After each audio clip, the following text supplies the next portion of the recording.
Here we have a new 2026 Lincoln Nautilus. Now this Nautilus comes in the Premier 2 trim level with all-wheel drive. Infinite black metallic is the paint, and then we have the black onyx soft touch interior.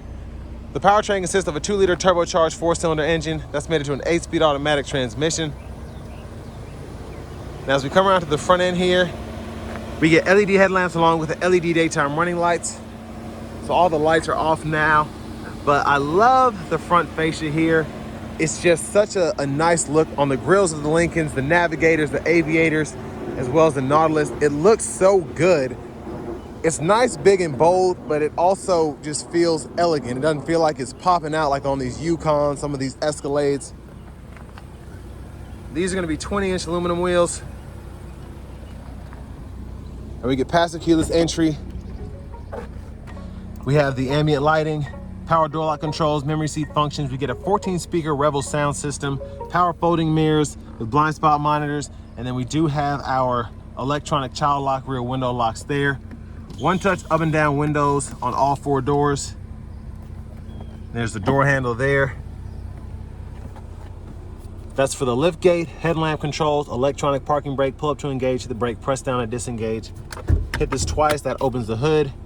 Power tilt telescoping steering wheel. And here's our power driver's seat with 2-way power lumbar support. Now I do want to give a huge thanks to Lincoln and Franklin for allowing me to review this Nautilus today. I'll leave a link below in the description. If you're looking to find the best price on one of these closer to home, click that second link down below. It takes just a minute to fill out your information, and I'll make sure the local dealers are fighting to get you the best price on this or whatever new vehicle you might be interested in. But $64,050 is the sticker price. And I have the seat up front adjusted for someone of my size, being 6'3" with longer legs. So we're gonna take a look at the space back here.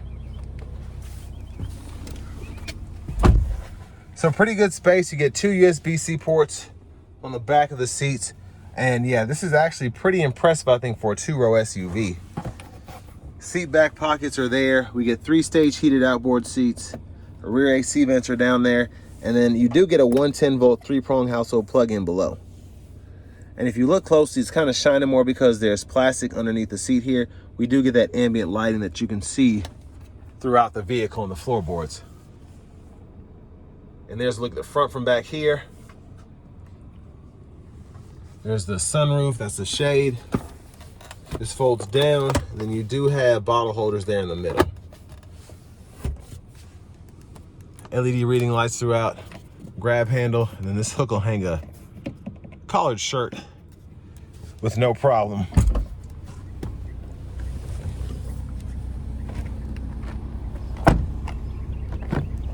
Fuel filler here. And as we come around to the back end, we do get full LED tail lights. Just a quick look underneath. You do get a dual exhaust.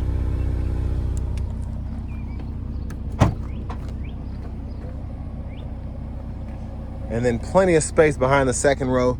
Top tethers are integrated on the back of the seats themselves.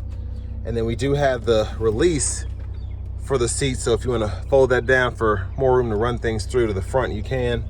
12-volt there. And then on either side, you have these hooks that pop out and you can hang up grocery bags or whatever. Now the mats are kind of all back here. This one does come with the all-weather mats. And I can lift this up. And then we do have a tire inflator kit back in there.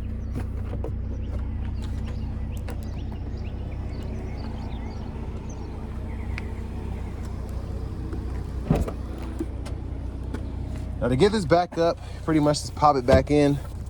And you also have a lever you can hit from here, and that allows you to have a little bit of recline as well. So you just pull that to adjust that. And then your lower anchors are behind this kind of Velcro piece right there on either side. Now, if you're interested in the parts content, there is that 10% US Canadian, 90% Chinese. You can see the assembly point and where the engine and transmission are from. And then our front passenger seat is powered with 2-way power lumbar support there. And there's the glove compartment. There's a little sneak peek at that screen. We'll show that later, but it's that pillar to pillar. I really like that. You have a little storage compartment underneath here where the shifter is. As we come back around to the front, there's that 2-liter turbocharged 4-cylinder engine.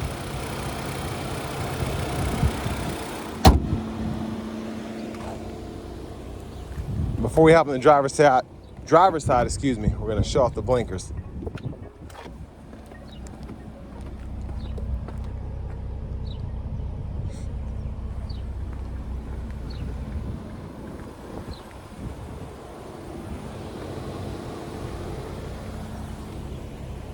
But hopping in here, nice leather wrap steering wheel. I like the kind of flatter oval shape. There's the horn. Now over here to the radio, we have Google Maps with this Google Assistant system. We have AM, FM, XM radio along with Bluetooth.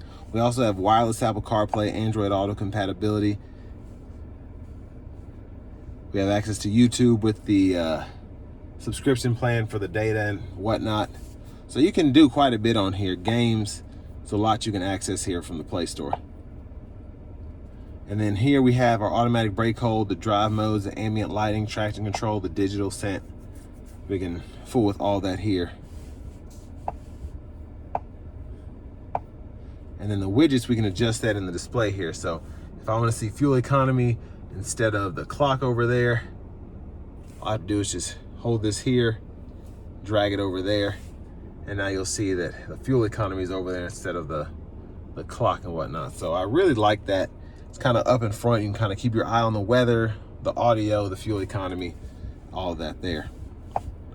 And down here, you can control your HVACs in terms of your fan direction. So the vents here, you can't control with your hands. You actually just use these buttons here. Let's see if you can see that in there.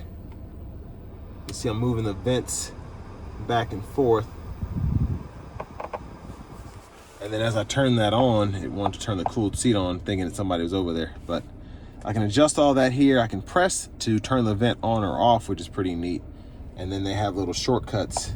So if you want on-body ventilation, there's that, off-body ventilation, so on and so forth. And then fan direction can be chosen right here.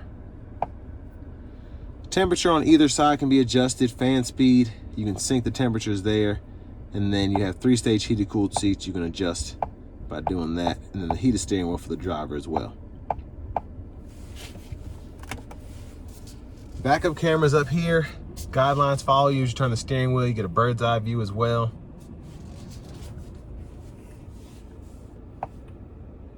And then you also get these kind of top-down views for the corners if you want to use those. And down here, the shifter, park, reverse, neutral, drive. Then you have the low mode. And then down here, automatic stop. You can toggle that off if you want to. Defroster. This button pulls up that front camera. Then you can change the view, whether you want a wide angle or whatever. Hazards here. Push this button, that'll pull up the parking chimes if you want to turn those on or off. And then this goes through the drive modes. So you have a shortcut for that if you don't want to go through the screen there. And then volume, click there to turn the audio off. Wireless charging pad. Bottle holders are here. You get a USB-C, USB-A duo if you want to plug that in directly to the radio. And then you have the center console cubby space that has 2 USB-C ports for charging and a 12-volt. A removable tray in the back as well. And then you can cover all that up too. Now, lights are here. You can vent the sunroof or slide it there. That's for the sunshade. So while that slides back one touch, there's look the sunglasses holder. Then I can hit it a second time, goes a little bit further. But there's look the back seat from up here. Garage door transmitters here. Hold on one second. Hit the wrong button. And then we have the vanity mirror right here. just gets hot in here, I like to close that sunshade as soon as possible. And you always, in the Fords and Lincolns, you have to hit it twice. It gets on my nerves. But left side stalk, blinkers, high beams, and then we have automatic wipers. So one time off, auto, low, high. We can adjust that auto frequency here. Rear wiper, intermittent on, off, push back for the fluid in the back, pull up for the front fluid. And then these buttons right here, you can see what you're doing on the screen. So as I kind of hover over it, you can see what it's doing there. And then when I press it, I go into the settings further. So I actually, when these first came out, I thought I couldn't get used to it, but once I got used to it, it is so awesome. I think it's one of the best interfaces for your steering wheel controls on the market. Again, it takes some getting used to, but once you get used to it, again, it's one of the easiest things to use. So here I can go adjust volume up, volume down, track list or radio station presets there, and then I can even pause and play the music right there, and then your voice recognition in that bottom corner. And the camera doesn't do it justice. It's a beautiful picture up here. It's just where it's so, I guess, colorful, so well developed.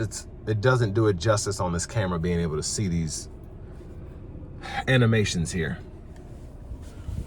Push button start is right there.